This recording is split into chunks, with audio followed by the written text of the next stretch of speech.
art should not be popular. Artists and intellectuals, they abdicated their responsibility. Their responsibility is to the truth of things. The artist is not responsible to me, even though I wish to see the world through the eyes of the artist. I want to know his vision, but he has no responsibility to me. His responsibility is to his vision. He must exteriorize himself according to his vision, see the world as it is. That's what I want from him. And in fact, what happened is everybody just wanted to be popular. You know, oh, democracy. Everybody can be an artist. There are no values. Durante mucho tiempo se nos han venido a la mente algunas de esas preguntas clave de la vida, preguntas trascendentales que no parecen tener respuesta, como ¿qué es el amor? ¿Por qué el cielo es azul? ¿Qué fue antes, el huevo o la gallina? ¿A qué huelen las nubes? ¿Está la luna hecha de queso? Preguntas trascendentales que con el tiempo obtienen respuesta o no la obtienen. Una de estas preguntas trascendentales es la de ¿qué es el arte?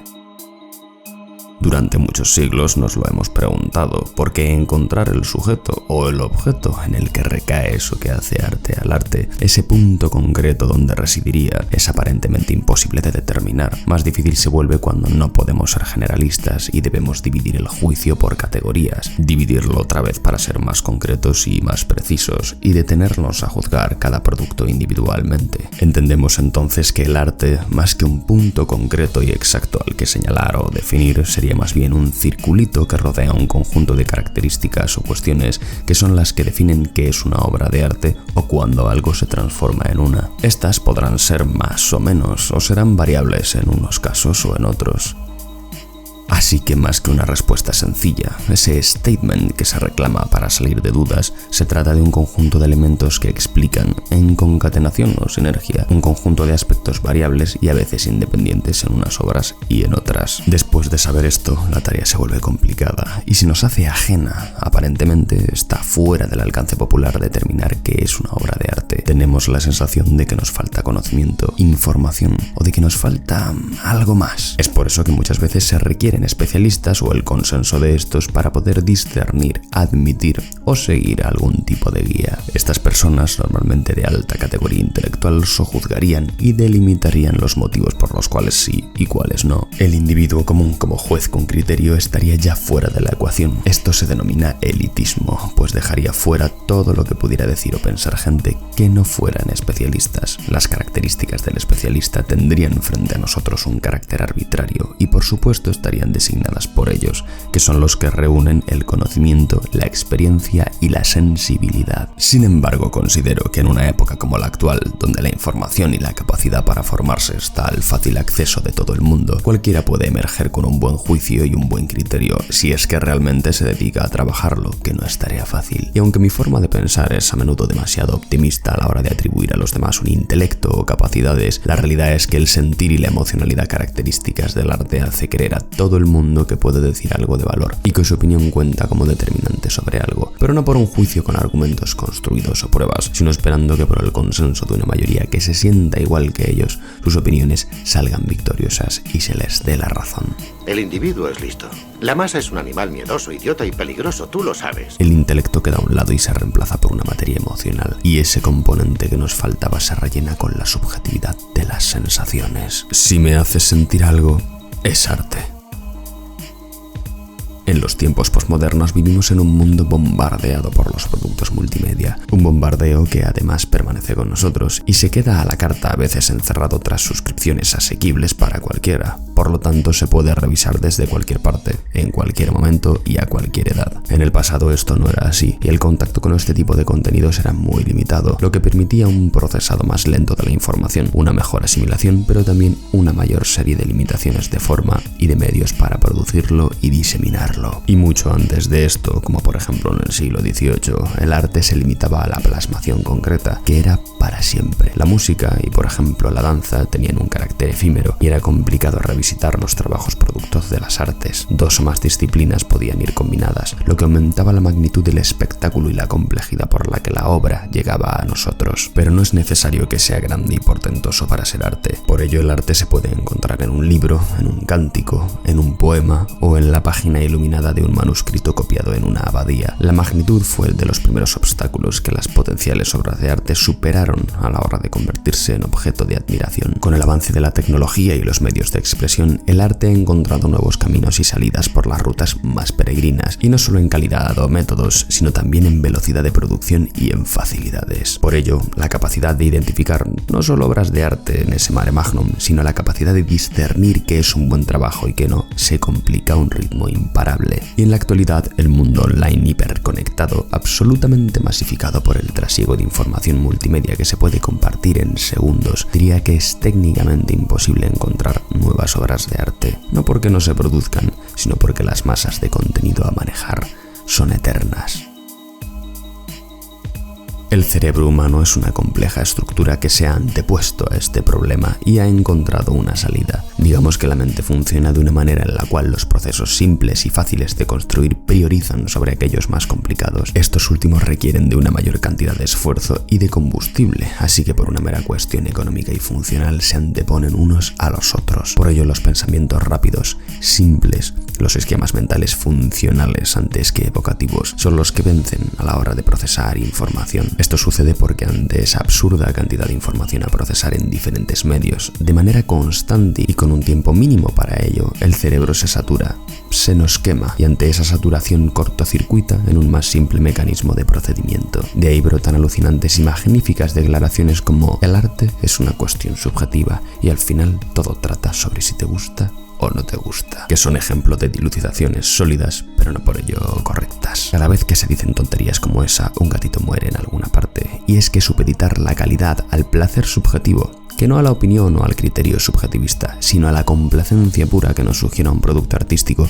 es el ejercicio más banal y obtuso que alguien puede hacer a la hora de emitir un juicio sobre algún aspecto artístico o creativo. Sencillamente es la muestra de que la persona no quiere pensar o que directamente no sabe pensar, lo que la acredita como alguien sin criterio y sin opinión propia. Esta costumbre está bastante acomodada y aunque la entiendo y puedo explicarla, de hecho es lo que estoy haciendo, no la comparto ni existe justificación alguna para ella, porque si algo no te gusta, si algo no te complace o no te resulta interesante, ¿en serio seríamos incapaces de emitir un juicio de valor objetivo para apreciar sus características? El arte pasa pues a residir donde nuestra simple y placentera pulsión nos señala, y eso es inadmisible. Eso es lo que yo denomino el triunfo de la mediocridad, pero ya llegaremos a eso en otros vídeos. Así que ante la pregunta de qué es el arte no es necesario devanarse los sesos, por lo que todos los que quieran pensar poco están de enhorabuena, y es que el arte es la comunicación entre el autor y el receptor, sea esta comunicación a través de cualquiera de los medios catalogados como bellas artes, la pintura, la música, la danza, el cine, la escritura, la escultura, etc. Eso es todo, el arte es comunicación y bastante íntima, por cierto. Esto es lo que lo hace tan especial, porque conecta con nosotros a niveles profundos y personales, se adentra en nosotros y nos hace pensar, reflexionar, entender o descubrir. Es por eso que muchas veces puede ser placentero y trascendental, hacernos desarrollar apego o ser muestra de un logro o hecho inolvidable, y otras puede convertirse en objeto de odio, destrucción, erradicación y de olvido para las generaciones venideras. Es ese proceso por el que las complejas sensaciones y pensamientos que componen algunas veces la identidad del propio autor son transmitidas en una miríada de niveles, lo que dota al arte de ese factor comunicativo íntimo que rebasa la canción,